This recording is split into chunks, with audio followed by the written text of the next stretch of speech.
Hello दोस्तों, welcome to my YouTube channel. आप सभी लोगों का स्वागत है मेरे यूट्यूब चैनल में।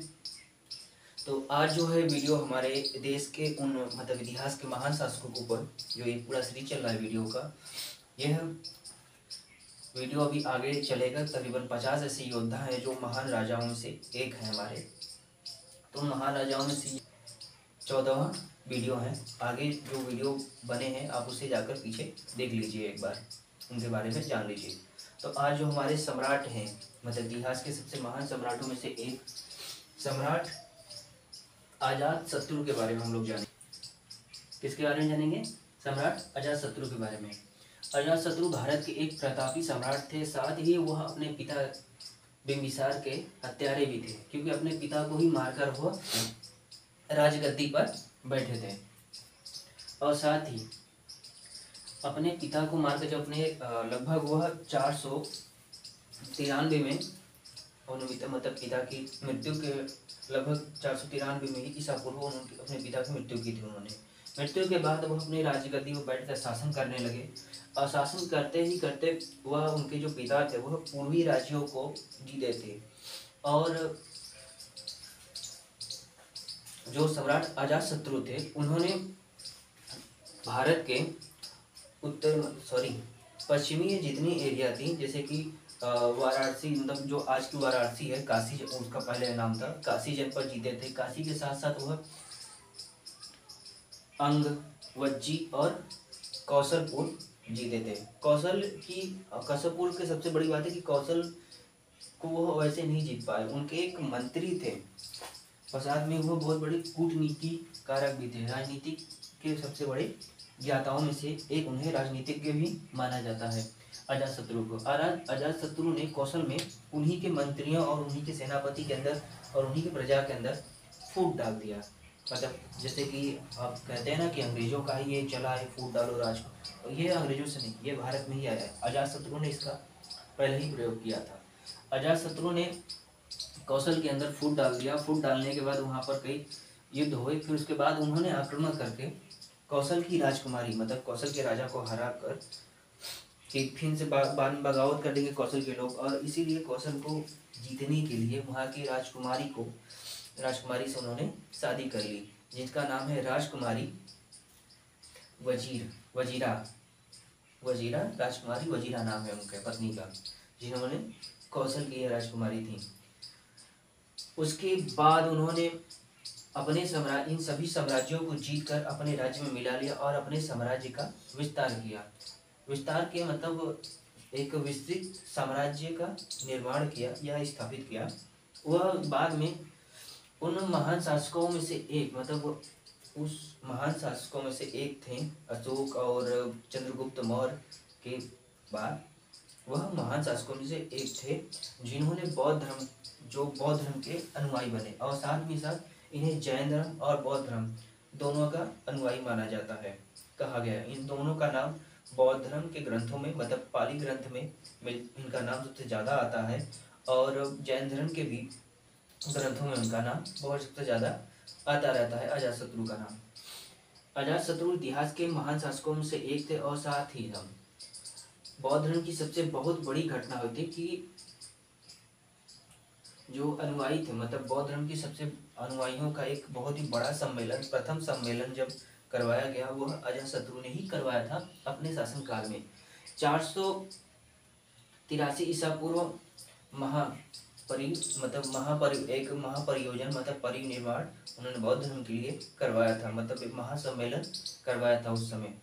और उस घटना के अवसर पर महात्मा बुद्ध की अस्थियां जो थी, महात्मा बुद्ध की अस्थियों को पाने के लिए उन्होंने भी संघर्ष किया था उस समय।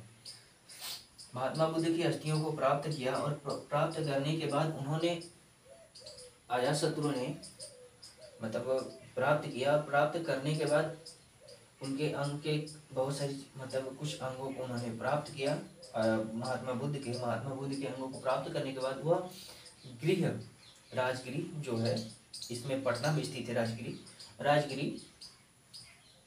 बिहार में स्थित है। पटना जिला के सटे हुए राज्य में से एक है राजगिरी के पहाड़ियों में स्तुति बनवाई। उनकी जो स्तुति है, जब विश्व शांति स्तुति जिसे आप जानते हैं, वह अजातशत्रु के द्वारा ही निर्माण करवाया गया था। मतलब राजगिरी की वो पूरी एक पर्वतमाला है उन पहाड़ियों में, उसी जगह उन्होंने महात्मा बुद्ध की स्तुति, पहली स्तुति उसी जगह बनवाई गई थी। बाद में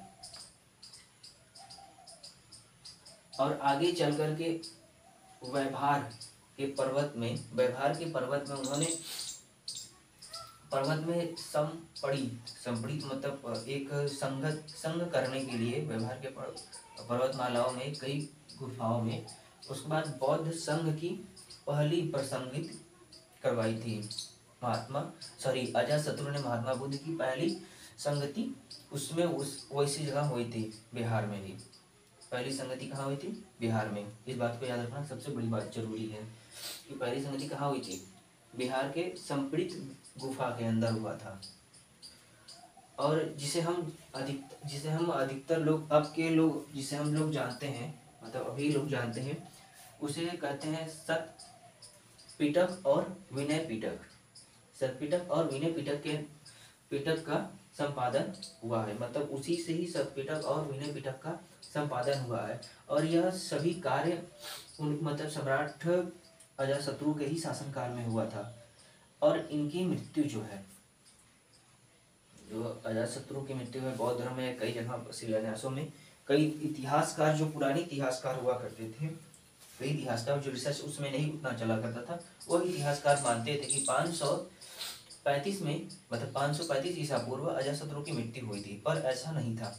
अब कई सारे पुरातत्व विभाग वाले जाकर और कई इतिहासकारों ने कई जगह रिसर्च किया और जैन धर्म में इनकी मृत्यु और जो जीवन काल है वह 461 में इनकी मृत्यु काल दिखाई गई है और 492 में इन्होंने राजगद्दी संभाली थी।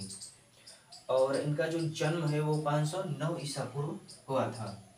और जो इनके जीवन संगनी का नाम है, जो इनकी जीवन संगनी है वह है राजकुमारी वजीरा इनकी जीवन संगनी थी। और इनका जो घराना है, मानी एक वंशज है, वह हर्यक वंश के थे।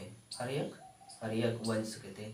और इनके वंश में सबसे बड़ी बात है, इनके जो पिता थे वह बिंबिसार थे और जो इनका धर्म था वह जैन और बौद्ध धर्म, मतलब ये दोनों के मानने वाले थे, इसलिए जैन और बौद्ध धर्म दोनों में इनका इतिहास में नाम आता है। और पाली ग्रंथ में इनके बारे में सबसे ज़्यादा विवरण से अगर कहीं लिखा गया है अजातशत्रु के बारे में तो है पाली ग्रंथ के अंदर। आप इनके बारे में पढ़ सकते हैं अजातशत्रु के बारे में।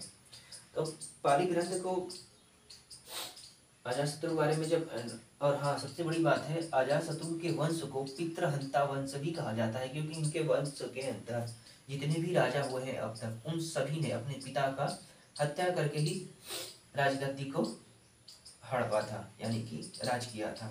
इसीलिए उनके पूरे हर्यक वंश के नाम से भी तो जाना जाता है, साथ में यह इन्हें पितृहंता वंश भी कहा जाता है इनके वंश को। और साथ ही इतिहास में इन्होंने बहुत सारे महान कार्य किए, पर इतिहास में इन्हें एक अभिशाप से भी नवाजा गया है, क्योंकि इन्होंने अपने पिता का हत्या कर मतलब मार करके तब इन्होंने राजगद्दी प्राप्त की थी।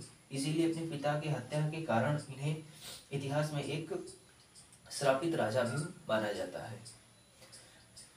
तो आज के लिए इतना ही। और साथ में अजातशत्रु इतिहास के द्वारा दर्ज उन महान राजाओं में से एक थे जिन्होंने भारत में मतलब उस अजातशत्रु के काल में बहुत सारे जितने भी मतलब महान राजनीतिक में से तो आते थी, और साथ ही शिक्षण संस्थान जितने भी थी अजातशत्रु के टाइम पर बहुत सारी खुली थी। और वह अपने राज्य में शिक्षा, व्यापार माला इनके बारे में बहुत ज़्यादा चलती थी, क्योंकि अधिकतर जो चाइना और बाकी जो आस पड़ोस आज की एशिया में जितने अधिकतर कंट्री लगे हुए हैं हमारे बॉर्डर से सटे हुए, जो कि पाकिस्तान पहले भारत में था, अफगानिस्तान भी भारत में था, उस समय के बाद जो सटे अधिकतर जो यूरोपीय जो फारस से सटे हुए जितने भी इलाके हैं वहाँ से अजातशत्रु का व्यापार मतलब उनके पूरे राज्य में व्यापार चला करता था, एक व्यापार मंडल बना हुआ करता था।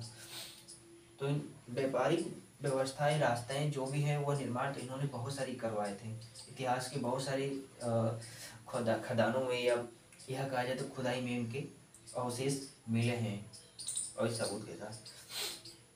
तो आप लोगों को ये वीडियो पसंद आया तो प्लीज़ लाइक सब्सक्राइब जरूर कीजिएगा, और हाँ अपने दोस्तों के साथ शेयर जरूर कीजिएगा। यह नॉलेजेबल वीडियो आपको कैसा लगा कमेंट करके जरूर बताइएगा। जय हिंद।